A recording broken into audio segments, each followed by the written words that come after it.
Halo, kembali lagi di Tukim Channel. Bagaimana kabar kalian guys? Semoga kalian semua selalu berada dalam lindungan Tuhan Yang Maha Esa. Oke, di kesempatan kali ini saya akan lanjutkan kisah part 2 dari cerita part 1 yang kemarin ya. Dari My Husband, My CEO. Oke, selamat mendengarkan. Semua itu bermula di tengah malam, di mana seorang pria masuk rumahnya dengan marah. Berteriak, meminta sejumlah uang pada sang istri. Padahal dia sendiri tahu bahwa usaha yang dijalani istrinya tengah mengalami penurunan.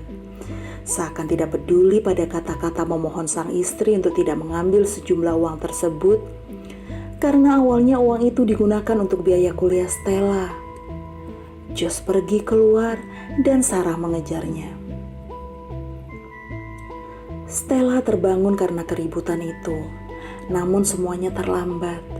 Karena saat ia berniat mengejar ibunya, semua itu berjalan dengan cepat, seakan putaran film yang dijalankan secara cepat. Suara teriakan terdengar, darah tercecer di sekitar tempat kejadian, dan Sarah terkapar tak berdaya di tengah jalan. Dengan kesadaran yang hampir hilang, wanita itu menatap putrinya seraya tersenyum tipis. Seakan mengatakan pada Stella bahwa semuanya akan baik-baik saja. Tapi Stella tahu, semuanya tidak ada yang baik-baik saja. Stella terbangun dari mimpi buruk yang telah menghantuinya selama 5 tahun. Keringat bercucur di sekitar dahinya. Ia menatap sekeliling dengan waspada. Saat menyadari di mana ia berada, segera Stella menatap ranjang ibunya. Stella memang tengah berada di rumah sakit karena ia memang sengaja datang pagi sekali untuk mengunjungi ibunya, dan ternyata ia tertidur di samping ranjang ibunya. Stella tersenyum tipis, tidak melepaskan genggaman tangannya pada Sarah. Sarah Kaylan, wanita parubaya yang berbaring lemah di ranjang rumah sakit. Ia terbaring koma selama 5 tahun sejak kejadian kecelakaan tragis itu. Hanya suara alat penopang kehidupanlah yang menyambut kedatangan Stella.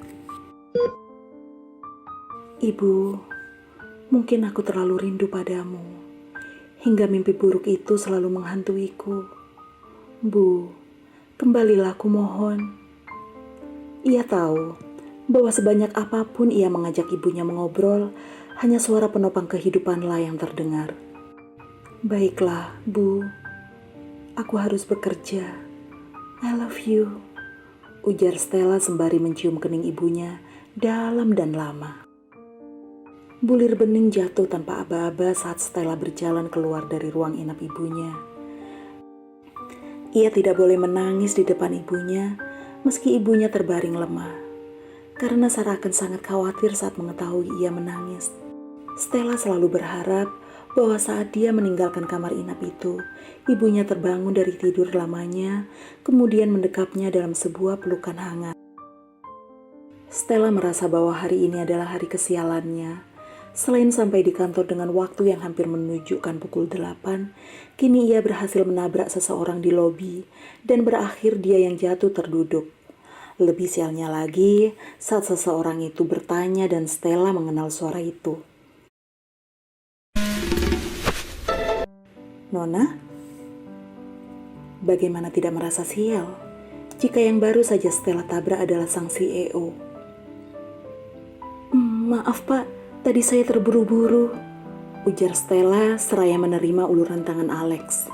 Hangat, itulah hal pertama yang diterima Stella saat tangannya bersentuhan dengan Alex. Sekali lagi maafkan saya, permisi, ujar Stella lagi dan pergi meninggalkan Alex yang masih berdiri di sana. Ada desiran aneh yang Alex rasakan saat tangannya bersentuhan dengan Stella.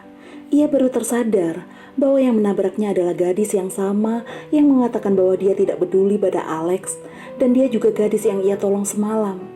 Alex tahu apa yang harus ia lakukan. Cari informasi tentang pegawai Stella Kaylan. Alex mengetahui nama itu dari sapu tangan yang diberikan Stella untuk lukanya semalam. Tanpa menunggu jawaban dari seberang telepon, Alex langsung mematikannya. Stella Kaylan berada di bagian marketing. Dia sudah bekerja di sini selama 2 tahun dan proposal yang ia selesaikan selalu menarik minat para klien. Dan 4 bulan terakhir ia berhutang sebesar $1 juta pada perusahaan dan baru terbayar setengahnya. Hutangnya ia bayar dengan sebagian gaji dan bonusnya. Demikian penjelasan panjang lebar Gali, asisten Alex.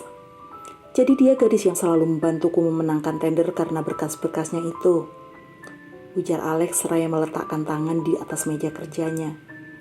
Benar, dia memang sedikit membantu Anda, jawab Gali. Baiklah. Gali yang sudah tahu akan sifat bosnya itu segera pergi dari ruangan mematikan itu karena ruang kerja Alex penuh dengan intimidasi ditambah tatapan sang empunya ruangan. Ponsel Alex bergetar menunjukkan ID caller Mama. Ada apa? Tanya Alex langsung saat mengangkat telepon mamanya. Bisa kau pulang sekarang? Ada hal penting yang ingin Mama bicarakan denganmu, ujar Litina, sang mama di seberang telepon. Aku masih banyak pekerjaan. Alex paling benci jika membahas hal penting saat ini dengan Mama, karena ia tahu hal penting apa yang akan dibicarakan Mama. Hanya sebentar, tolonglah, ucap Litina memohon pada anaknya. Karena jika ia tidak memohon, bisa dipastikan anaknya ini akan tetap keras kepala sama seperti dirinya. Hanya sebentar, jawab Alex. Oke, Mama tunggu. Sambungan telepon langsung dimatikan begitu saja oleh Alex. Kebiasaannya. Nah, semakin menarik dong lanjutan ceritanya di part 2 ini. Tetap ikutin di part selanjutnya, part 3, part 4, part 5, dan seterusnya. Dan sekali lagi jangan lupa subscribe, comment, like, and share. Sampai jumpa di Tukium Channel. Bye-bye.